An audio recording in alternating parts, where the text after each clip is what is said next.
All right. Hello, everyone. My name is David Weinberg. For those of you who I've not met in person in some form, I'm the Assistant Dean of Admissions here at Tulane University Law School. I'm here with my colleague, Associate Director Julia Spencer. The two of us are here for this evening's webinar on our Navigating the Waitlist. I guess it's evening where we are at in New Orleans. Good morning or good afternoon, depending on where you're zooming in from, or if you're not watching live, whatever time of day it may be. So, Julia and I, this is an annual appearance for us. We have done this webinar for quite some time. We started doing this webinar during the pandemic when everyone was doing webinars, and we've kept it. And one reason for this is we want to be as transparent as possible about our process. We understand that the waitlist itself can be a stressful experience, and to the extent that we can give you information, we want to, and to the extent that we can answer your questions, we want to as well. Now, also, I will say, as all of you have probably seen, with the form that's required to place yourself on the wait list, which we're going to discuss a bit in detail, a little more detail in a little bit. There was also a FAQ that gave you some information about the wait list. And I want to be kind of transparent in the interest of further transparency. A lot of the information we're going to be giving you tonight, yes, it was already in the FAQ. But what we've discovered over time, both Julia and I, that sometimes you can absolutely read everything we've sent to you, and you may or may not necessarily reflect on how it applies to you. By just talking through a lot of the information we've already given you, we can give you a little more nuance as well as potentially have you think about questions you might have about your particular situation.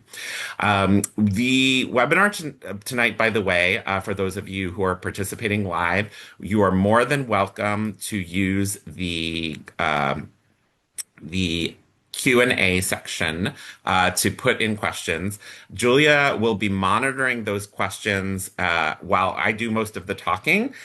Some of the questions will probably be answered by things I'm saying, but if questions come up because I said something and it applies to you or you'd like more detail, put it in the Q&A, and we'll definitely be taking notes on our end that whether we've addressed your question or alternatively, we know we're going to be addressing your question a little bit down the road.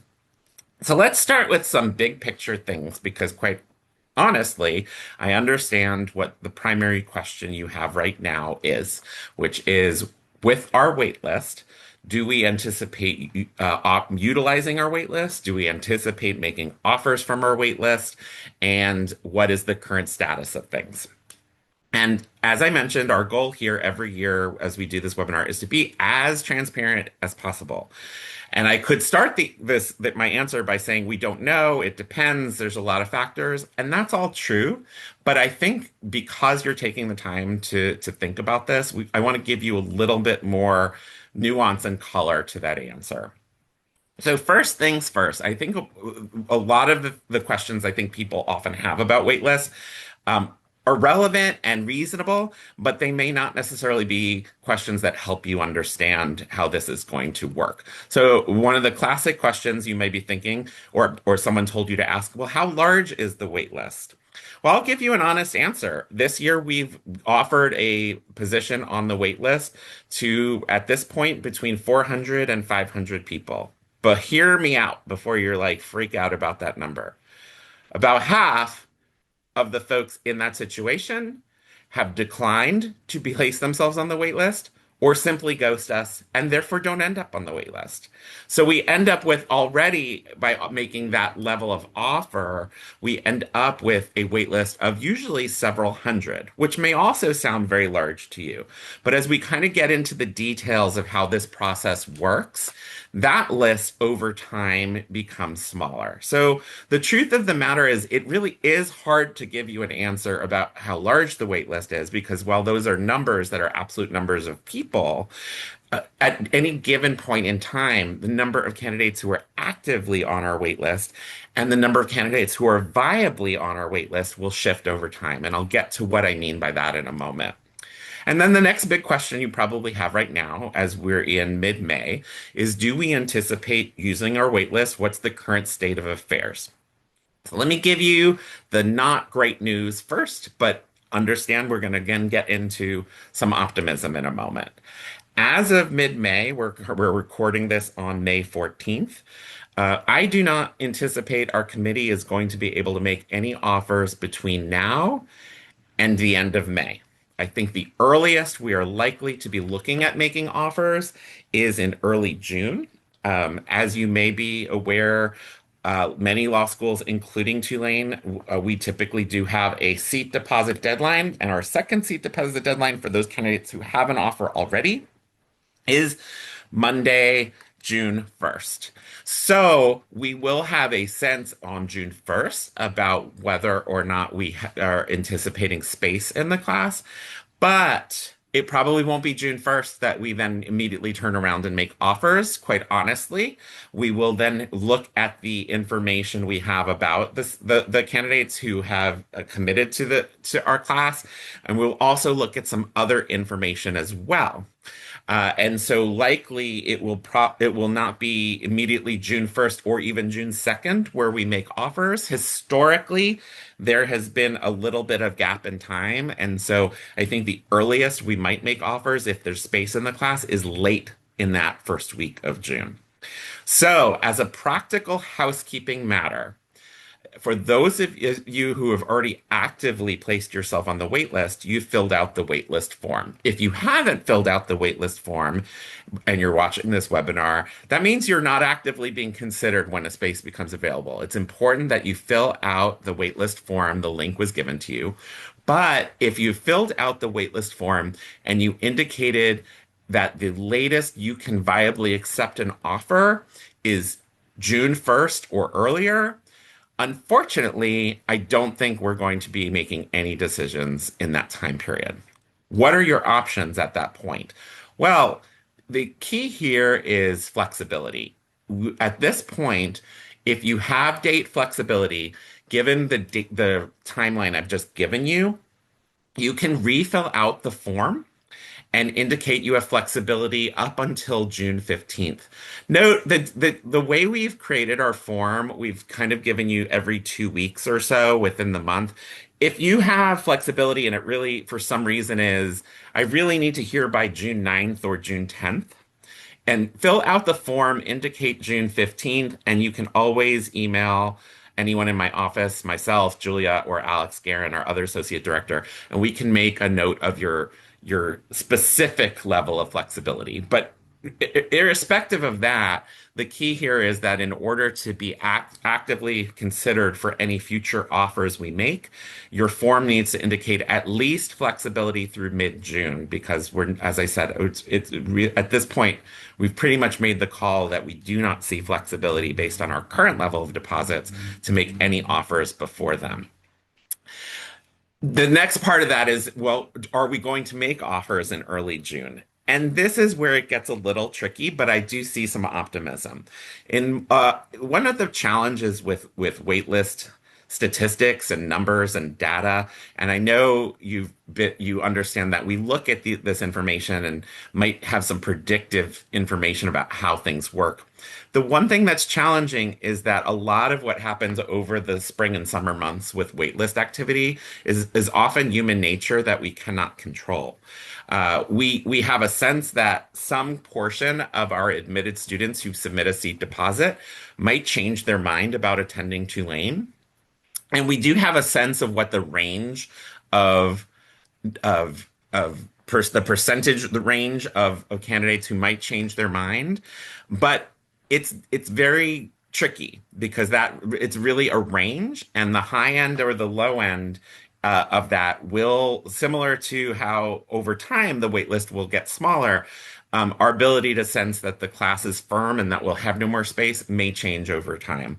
So on one hand, the information right now in terms of the seat deposits we have and how what we've already seen in terms of level of commitment, it's looking a lot like last year. So that leads me, to be honest, to tell you I have some optimism because, as Julia will know, we did make some offers of admission off our wait list last year. In the realm, I believe it was in the realm of about 15 to 20 offers. And that was over the summer. So that was not all 15, 20 offers were in June. After there was kind of a wave of offers as we saw more space in the class. So the reality is that I am optimistic right now, given the that this year in terms of the data we have and how our deposits have landed. I think there, if everything continues to be similar to last year, we will have space. But I can't make that promise, right? And so one of the other pieces of this is that while we're not going to be doing multiple webinars over the summer, we will continue to email you as we have predictive information. And so if we get to the point, by the way, where we see the class is over enrolled and we will have no space, we're going to let you know as early as we can because aside from the fact that we want to share that information with you, we want to be supportive of you as a candidate. We know that you might have a seat you're holding at another law school. And if we're in a position where we don't have space and we want you to have a great start of your law school career, whether it's at Tulane or not, and we want to give you that information as early as we can. Similarly, we're going to be as honest as we can about another piece, which I know a lot of you might have questions about, which is financial support, specifically merit scholarship. As the FAQ mentions, scholarship support may be available for candidates off our waitlist, but it may be limited in scope. And that's another thing we're watching. We're watching both the number of seats that may be available, and we're also looking at funding availability if it's there. And that goes to the heart of the other part of the FAQ, which it talks about answering the question about scholarship support in the waitlist survey. And I want to give a little more nuanced answer because I think it may be helpful. We've given you instruction that we've asked you to place in your response the lowest level of support that's necessary in order for you to consider an offer from Tulane. That could be I'm able to attend Tulane without a scholarship. That could be I need a significant level of scholarship. And we know that the answer to that question varies from applicant to applicant on for a variety of reasons, both your own financial resources. It could also be in the context of having an offer of admission and a scholarship from another law school that's already leading you to recognize that if I'm attending Tulane, to make that offer, to even consider that offer, it needs to be within a certain range for me to consider that. These are all valid reasons. There's no right or wrong reason to suggest to answering that you need scholarship support. But I want to give you two nuanced things that are in the FAQ, but might be helpful.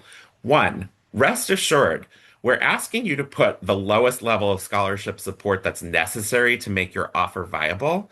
But that doesn't mean if we have funding above that amount, we won't consider you for it.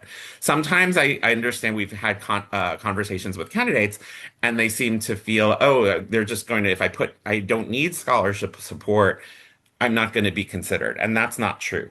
It just means that you're indicating to us that if we have an offer to make, and at that time we have no scholarship available to award you, you are able to accept that offer. But if we had funding, if deposits and scholarships are lower in terms of those who've accepted their offer after June 1st, we're going to award every dollar we have in our scholarship budget. So you want to put the lowest amount that's viable for you, but rest assured you might be considered for higher awards. At the same time, what I want to suggest is you want to be honest with your own assessment here in terms of what is viable.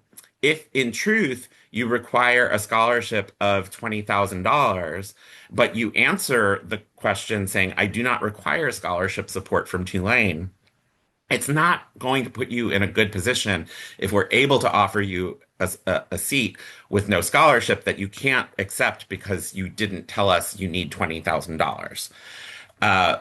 Answering truthfully helps us understand whether an offer would be viable, but it also gives us information that really helps us understand, at what point we need to consider your file. In truth, if scholarship becomes available at higher levels, that typically doesn't happen in the month of June. That might happen only in July or August. And so the time flexibility is the other piece of this. You want to be honest with us about what flexibility you have. If you can wait until August, let us know that. But if you really do need, if you're moving to another city because of the other law school you've accepted, and you really do need to know by July, put July. The thing is, you can always amend your answers to both of these questions. The flexibility you have and the scholarship support you might require. The scholarship support you might require could be changed because you get an offer from another law school. The date flexibility might change because you have an offer from another law school in a city where housing is a very stressful thing and you wanted to move there by July 1. So fill out that form as many times as needed, as many times as your situation changes. No judgment. We only look at the most recent response to the form. The form was date stamped, and when you have a new response, we literally delete your prior response. So we're not even going to, in terms of information we're only keeping the latest response to that form. I think the last big thing to say that we've covered a bit in the FAQ is what information do we need? How are decisions made? We tend at this point, when we have offers from our wait list, a lot of times people think it's just, one spot at a time. Quite honestly, in the months of June and July, usually when we do make offers from our wait list, they are in groups. So you're not being compared head to head against every other candidate on our wait list. We're continuing to review your file holistically, and all of the criteria and information we have in your file is considered. The primary thing to say in terms of what could you to add to your file, three things come into mind. One is if there's academic information we do not have, particularly if you're graduating from your undergraduate program this month. You'll want your updated transcript sent to LSAC to be part of your credential assembly service file. If you are registered for the June LSAT and you are still on our wait list, that information will automatically populate in your record when scores are released. If you since you actually submitted your application, you have new accomplishments or you have new employment, those are things we are interested in. And usually the best way to submit that information is an updated resume.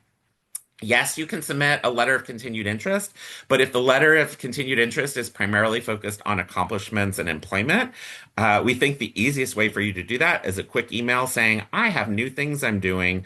I've attached a new resume. And rest assured that new resume will be date stamped as well in your file, and so we'll see that information. Certainly, you're welcome to submit a letter if there's additional information you didn't ask. We did ask, you had the option when you submitted your two-lane application to submit up to 3 essays. If you didn't take for granted all 3 essays, you're welcome to submit additional essays.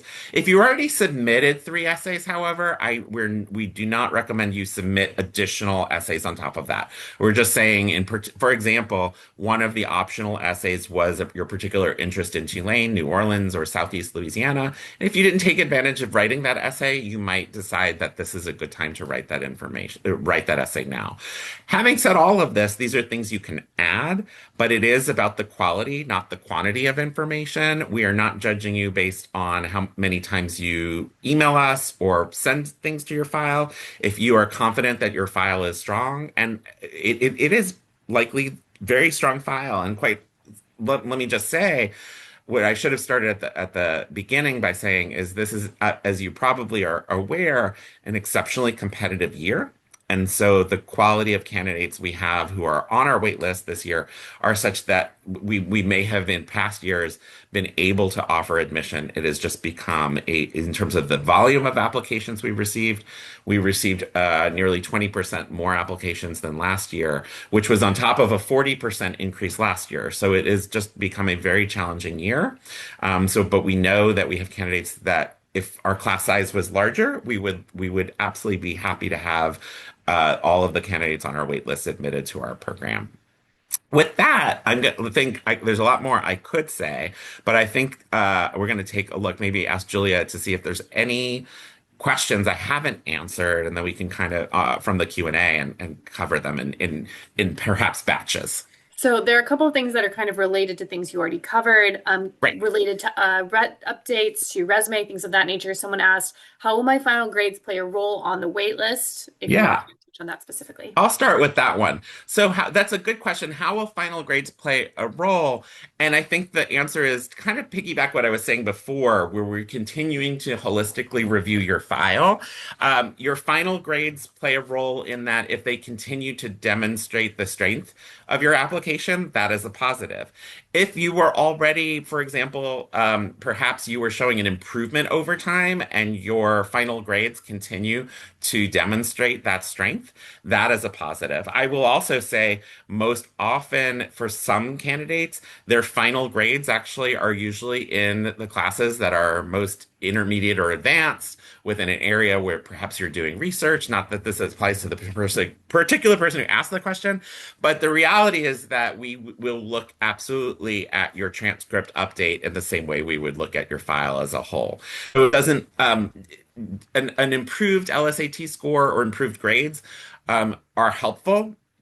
I will say we acknowledge the fact that one semester of grades probably is not mathematically changing your cumulative GPA very much, but that's not the point. The point of submitting those grades is that it will help continue to, particularly if you've done well, tell a positive story about your candidacy. By the way, if you're just a last thing to say on this point, as a public service, if you're admitted to another law school right now, you actually have at most law schools an ongoing responsibility and duty to update your file with your grades. So if you're holding a space at another law school, you probably want to ask them if they want to see you update your transcript, either by sending that to directly or sending it to your CAS file, or both. For the purposes of the waitlist review, we would like you to send that transcript to LSAC as part of your CAS file.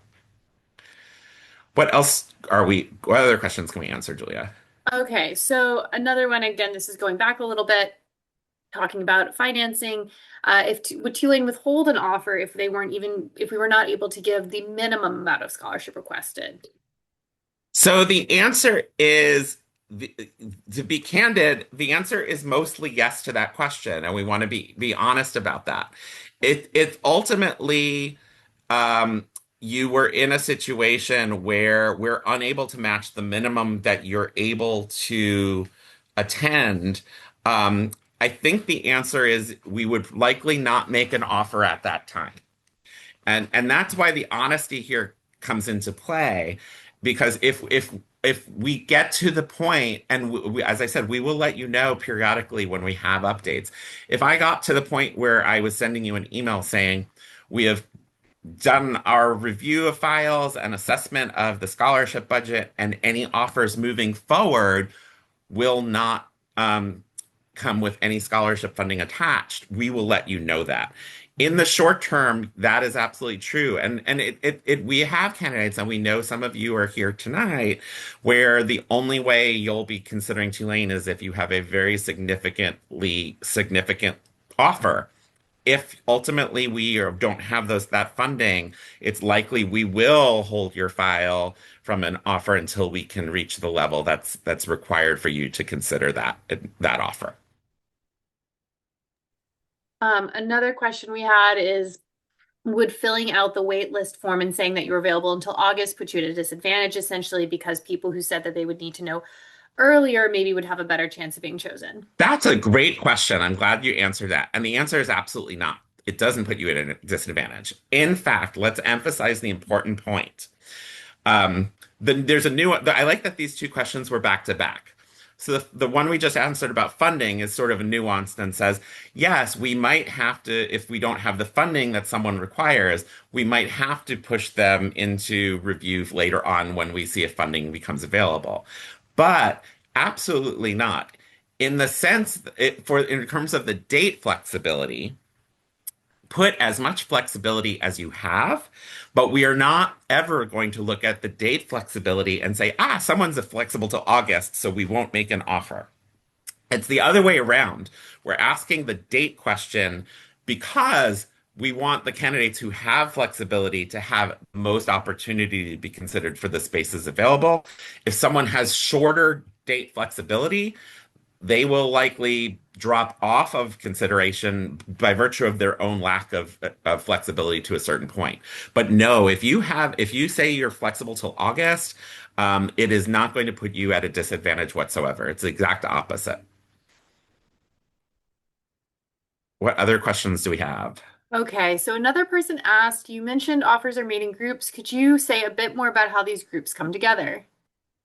It's a good question. I appreciate it. Tells me you're all are listening to what I say.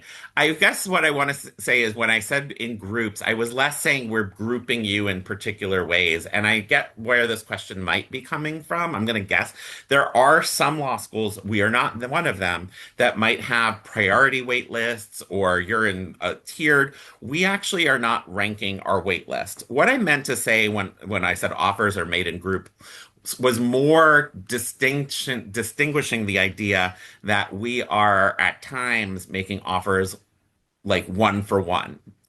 Now, let me explain what I mean by that. Usually, if we predict we have space in the class, we are likely, similar to the general admissions process, we're likely to make more offers of admission than the number of spaces because we anticipate not everyone who, even off our wait list, not everyone who is given an offer or wait list will ultimately decide to accept that offer. So what I was trying to say is that we may be making offers in small groups, not just one off every day.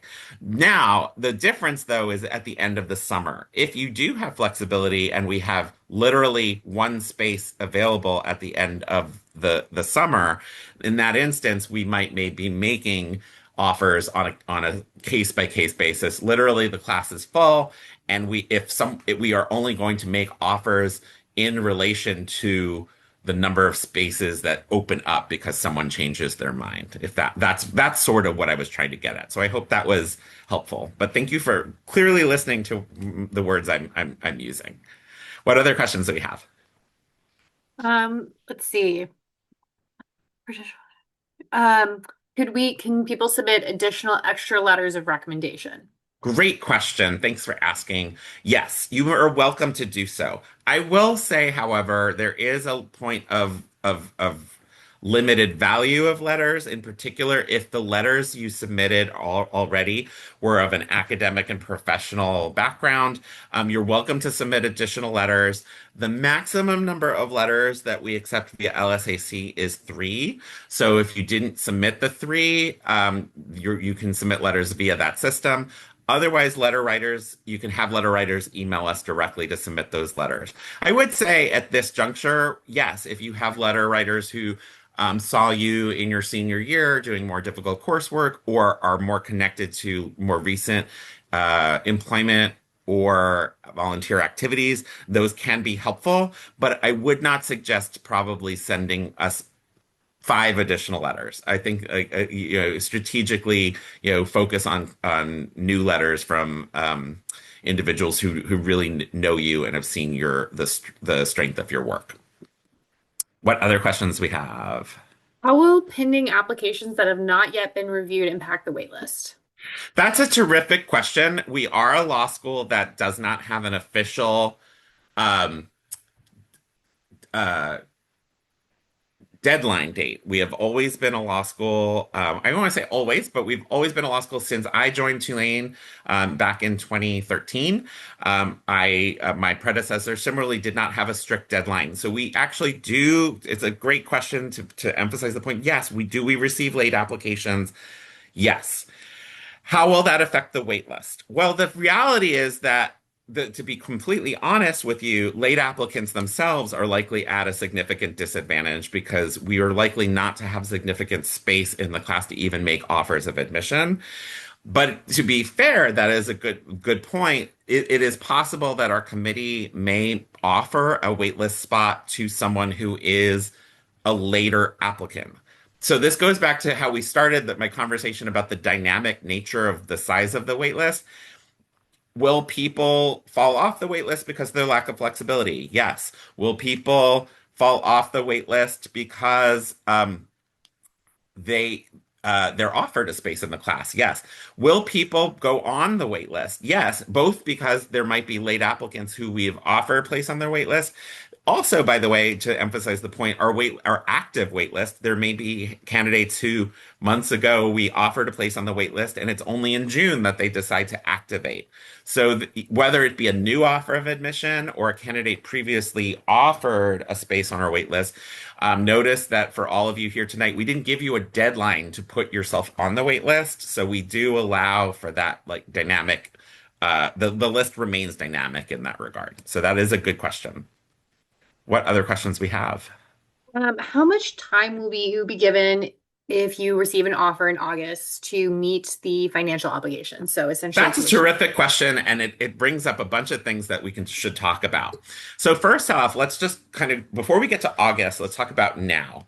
It has been our general practice in our office that if you're offered a space off of our wait list, and it's in the month, say, of June, we are not a school that wants to give you an exploding offer in the sense of you have 24 hours to let us know if you're accepting. Usually, we are in a position in the month of June for offers in June into early July where you'll likely be given usually a week, usually about 4 to 5 business days to ultimately confirm that the space in the class. And so that is just in terms of the timing between when an offer is made and when you need to accept it. How an offer is made, by the way, at Tulane, we tend in the early summer, everything's going to be email initially. And so you want to make sure that if you're traveling this summer or doing other things, it is a exceptionally important practice to at least check your email once every business day. We're not going to be surprise emailing over the weekend. So that will help you on that front. Going into August, as I was saying before, when we make offers in small groups, we may offer you up to 5 business days. By the time we get to August, if we're making an offer because there's literally 1 or 2 spaces in the class ready left, we may tell you you need to let us know within 24 or 48 hours. If that's the case, by the way, we will also, in addition to emailing you, we will also give you a call. So make sure your cell and your email address, if there's any changes, are updated on that front. But this question also raises an important piece about the financial readiness that you need to have. And let me kind of talk about a few pieces to that. Number one, to secure your space at Tulane's class, a seat deposit, the total seat deposit amount is $1,000. It's usually a first and second seat deposit, but usually for waitlist candidates, if the two amounts are not different dates, they're usually combined onto one date, and so it would be a $1,000 seat deposit. If you have if you are committed to another law school, by the way, and you're already going through the federal loan process, let me tell you, it is extremely easy for any federal loan eligibility you have at another law school to be transferred to Tulane if you're offered admission and accept that offer. Just so you know, if you're going to another law school, the funding from federal financial aid, the funds actually won't arrive at that law school until likely the first week of class or orientation. And even if it did, the funds were transferred to that law school, they can easily be returned and reallocated to the law school you're attending in a short period of time. So that's pretty easy. And Tulane does not require you to have your tuition bill paid. We are unusual in this regard. It doesn't require you to have your tuition bill paid immediately. If you're offered, let's go to the case where you're offered admission in August. Well, if you're offered admission in August and you then accept that offer and we register for you for classes, um, Tulane uses periodic billing, so your bill won't actually be due until September. Obviously, you'll still want to make sure you have all your financial pieces in order. So federal loans, as I said, if you have it at another law school, can immediately be transferred. And if you're using private loans, it's a very similar process. If you are looking at private loans, you want to probably reach out to the lender of choice that you have and just tell them, ask the question, hypothetically, if I change school, my school I tend to enroll in, what procedure do I need to follow? But our financial aid team has seen this before, and it's generally a seamless process on that front, so long as continue to communicate with us and your lenders. So I think that answers the question. If you have further follow-up, actually, and I want to mention is if I answer something and it leads to follow-up questions, please put them in the Q&A. What other questions we got? I can take one about housing. So this, I think this is helpful. How hard would it be to find housing in the area by the law school? The answer Yeah, is we'll let Julia answer this for a lot of reasons because she actually works a lot with our students who are thinking about this. And by the so way, Julia is originally from New yeah. Orleans, I'm and from so New she knows Orleans. the neighborhoods really well. I grew up a block away from the university itself. I'm aggressively familiar with the university area. So the answer is it's very easy. We are extremely lucky in New Orleans. Under Louisiana law, you only have to give your landlord 30 days notice that you are not renewing your lease. The reason why this is important is that means that most people are going to rent around the academic calendar, meaning most people who are graduating will rent until the end of May, and then typically in June and July, a lot of housing will become available. So most people are not even going to begin their housing search until June. In fact, we actually encourage people to wait until June to begin their housing search. And again, most people will secure their properties in June, July, and even August. I know that sounds crazy if you're coming from other major cities, but that truly is the case. It's absolutely nothing to stress about. The other great thing is that the university has now required that undergraduate students must live on campus through their junior year of college. That is important because they used to take up a good part of the housing market in the surrounding area because they used to be able to live off campus starting at sophomore year. But now there are 2 years worth of students who now must live on campus. It has created sort of a housing plethora for our law students, and it's also made it more competitive for the law students to bargain with the landlords because they are getting desperate. They are losing a lot of students that they originally had in that housing. So all this to say, it's very easy. And as Dean Weinberg mentioned, I work very closely with our students for housing. If you are admitted, you can send me listings. I'm happy to walk through the process with you and coach you one-on-one on what looks like a good space to live in. But all this to say, housing is absolutely nothing to stress about. It is very, very easy to find housing in the area. So I see two questions that actually have easy answers, so I'm going to go through them pretty quickly. Someone's asked, should we let Tulane know of other offers of admission we have? You don't have to. To be completely candid, it's not something that's likely to influence either decision to offer you admission, and it's not something that would concern us as well. So you're welcome to tell us, but you really don't have to tell us. I think the key here, by the way, is we're less interested, but what I think we are interested to the broader point. We were talking about housing and things on that front. If you have other offers that are causing you to have other deadlines, you're welcome to talk to us. Generally speaking, it is completely candid that you might have a situation if you're on multiple wait lists where it can get a little tricky. So it's less about telling us what school it is, but if you feel free to let Julia, myself, or Alex know if there's parts of your process that uniquely are such that you need to hear from us. It doesn't mean we're going to be able to make you an offer or rush the process, but we hope you take from us doing this webinar and just our general attempt to make this process less stressful, even though we know it is, that to the extent that we can, give you our thoughts, we would be happy to do so. I see if we edit, this is another one that was a quick answer. If we edit our waitlist form, the list isn't ranked, therefore we won't lose our spot with a new submission. Is that right? Absolutely correct. The form itself doesn't affect your spot, your competitiveness on our waitlist. I'm just emphasizing fill out the form as your flexibility changes either financially or date-wise. Keeping us posted and up to date with that is good for us and good for you, for us being able to know, and for you to know that if we're making an offer, that it's likely going to be a viable one for you. Someone asked how large the Tulane Law School class is. Is it a certain number? And that's a great question because this isn't an exact science, but the answer is we have a target number. We are a class that historically our target has been about 225. Last year's, if you look at our enrollment data, it was 240.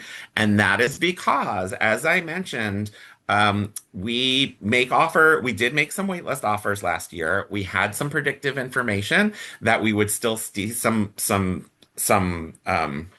changes in behavior over the summer. And guess what? We were wrong. And that's why we didn't hit our target. We exceeded it and it was 240. Our target this year is still 225. But that being said, obviously our goal is our target. But if we're within a certain range, we are okay. We do, by the way, we're not one of the things that actually is an upper bound for us is one of our largest classrooms only seats a certain number of students. So those are things that come into play when the admissions committee, which is faculty and our dean and the provost and the university, set what our enrollment goals are. So while not necessarily an exact number, my charge as admissions dean is to have a process that gets us to an enrollment that's not too big, not too small. Not too small is good, not is good either, but not too big is important as well. We also think about, by the way, your experience as a student. We want to know that if you enroll, we have space for you in the electives that you'll have in your second or third year of the at the law school. So that's quite important as well. Um, how are waitlist candidates reviewed? I see a question about, or what are we looking at? Are we looking at regional representation, raise the medians, etc.? I think the fair point here to make is that when we're looking at candidates to admit off of our waitlist, I think it's not necessarily going to be a specific criteria at this point. You've been placed on our wait list in a highly competitive process, so you likely have strengths. And for some candidates, that is already, you have a really strong academics, you might have strong LSAT scores. I think all of those things come into factor. Someone asked, would be raising the medians be a factor? To be honest with you, we likely, by the time we get through June, schools generally are going to know what medians will be reported. And usually waitlist admissions do not change that either positively or negatively. So we're really at this point likely looking just at our waitlist. You asked about regional representation. That's less of a thing for us at Tulane, although I will say it's an interesting one. So we are about 70, we're a unique law school in that 75-80% of our students come from outside Southeast Louisiana. And if we did actually have fewer students from Louisiana, we might actually be more interested in local representation. But so the answer to that question is a good question. Sometimes it could be a factor, but what has usually happened and what we're seeing from our current deposit levels, that we're not really specifically targeting specific geographies or things like that at this point. How strongly do you look at LSAT scores? We're going to continue to evaluate you based on a holistic review of your file. I think the answer to that question is I don't think your specifics, if you're on our wait list, it usually means that your LSAT score puts you within range. Except I will, to be honest, if you're a candidate whose LSAT scores were significantly below our median and perhaps closer to our lower quartile, I think those are times when our admissions committee, when they're reviewing your file, even in a second or third review, because you're on our wait list, we're going to be continuing to just assess what strengths you have in other parts of your file. Every file, including candidates who are already admitted, everyone has weaknesses. Everyone has strengths. The goal, I think, for waitlist candidates here is we're looking at this point for you to make your strongest case that the information in your file suggests strength within our class and success within our program. I don't see any other open questions, which means we might have covered a lot of things. But let me close by saying a couple of things on that front. One, if you have more questions, you know where we are. And Julia and Alex, our associate directors, are happy to chat with you. You are more than welcome if you haven't already. I see Julia put in the chat the one-on-one Zoom link. We continue to use Zoom for those appointments. These are not interviews, but they're here to help you get your questions answered. And that's actually the thing I want to actually end on, which is to say, If you haven't visited us and you're coming to New Orleans, we welcome a visit. We're not going to be using things like that to decide if we're offering you admission. I think the reality is whether you visit us or not is less of a factor. But what is important factor here is not even about admissions, but understand that in this process, if you're made an offer of admission, it also needs to be a good fit for you. Now you're here on our wait list, I think significantly in part because you think Tulane is a fit. But this is a good time for you to continue to ask us questions about our programs. Not maybe it's tonight. Feel free to reach out to us on your, set up a one-on-one. If you have specific additional questions about our areas of academic focus or our program or our support for students or employment projections in terms of markets you're interested in. Because what's also funny about this is this may improve your confidence in accepting an offer from Tulane. But here's the weird part. We may also have someone in this room today who sets an appointment with Julia and comes to the conclusion next week that, you know what? I don't think Tulane's the right fit for me. And guess what? If it's the right fit for someone else in this room, that's a good thing too. Like we like no school is going to be 100% the right fit. But use this time to continue to assess Tulane, use this time to continue to assess what your goals and objectives are, and it'll give you clarity whether it's Tulane or another law school. We're happy to help on that front. I do see one last question. What qualities tend to make students thrive at Tulane specifically beyond academics? I wish we could sort of capture what that is. But I will say, I do think, in general, and by the way, Julia is also an alum, so I'll let her finish with his answer.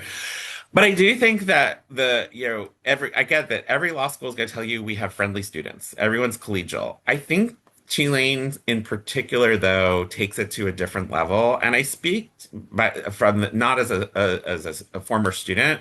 I've been an administrator at another law school. I've been in legal education for decades at this point. And what I find at Tulane is actually we take full advantage of our geographic diversity. Our students come from all over the country, literally all over the world at times. Julie and I actually earlier today were discussing our current deposited class has a large number, not international students per se, of like students from foreign countries, but we have a larger number of students this year, U.S. students who are educated abroad. And I think it just speaks, I think, to the fact that we tend to attract students who have a lot of different interests and where they go, what they want to be, what kind of areas of law are they're most passionate about. And it leads to an environment here where, as opposed to everyone competing for the same type of work and the same type of job, we end up with a collaborative collegial environment because if we literally throw five of our students in a room together, they're all going different places, they're all doing different things, and it leads to a level of cheering on your colleagues that I don't see at other law schools. It's not secret sauce. It's not like it's I think just special about I think what attracts students to Tulane and New Orleans in the first place. I don't know if Julia, you want to add anything at that point. Yeah, I would say in terms of like what makes a successful student, I would just say it's people who really immerse themselves in the opportunities, both within the law school, but actually also within New Orleans. I think the unique thing about our students is like Dean Weinberg mentioned, everyone goes out. Most people leave New Orleans. Most people do not stay here, but the unique thing is that they always come back. New Orleans is always a home for our students. They really do make it their home for 3 years, but they also make it their second home really for the rest of their lives. It's the other reason it's so easy to get our alumni to help us because who wouldn't want to come back to New Orleans and, visit the old school?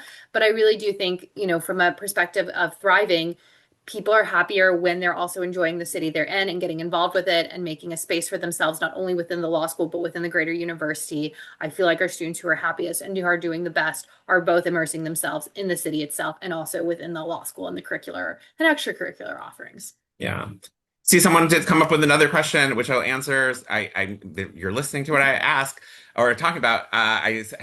You mentioned that there won't be movement before June 1st deadline, but if there ends up being space later in May, would you still wait until after June 1st to notify waitlisted applicants? I can say quite candidly, I don't see space happening in May. And it's not because, and just to clear up why I'm saying that is because on paper right now, We have more deposits than seats. Now, before you panic, here's why. We have historically, as I mentioned, we have a first deposit deadline and a second deposit deadline. And the second deposit deadline is June 1st. And we are 105% confident that not everyone who submitted their first deposit will be submitting their second deposit. That never, literally never happens. So to that end, we're just in a situation where on paper we are not in a position to extend further offers in May. That's where we're at. So it's a great question. Are we going to, if we saw we were having space, would we wait? And the quite answer to your question is no. Once we, and let me reframe the question. Once we move past June 1st, do we, we typically are looking at things on a daily or weekly basis. We're not going to significantly wait any significant period of time if we anticipate openings in the class to make offers. It's just the unique state that we're in now. And this is not just Tulane, but a lot of other schools as well. Likely, if there is predictive space, they know it. If they already have deposits in numbers in a certain range, which is where we're at, we're quite confident that we need to just allow that process to take place. And rest assured, early first week of June, that's when our dean and committee will assess space availability. With that said, it's almost 5, so we will 5 p.m. local time for this webinar. So we're going to let you all go. Thank you for your great questions. I think it was really helpful. I think I suspect it was also helpful to other folks watching the webinar. And once again, if something comes up afterwards that you want to talk with us one-on-one, please reach out to us via email or the Zoom. Thanks for your continued interest. We really appreciate it. And we wish you a good start of the summer season. Take care.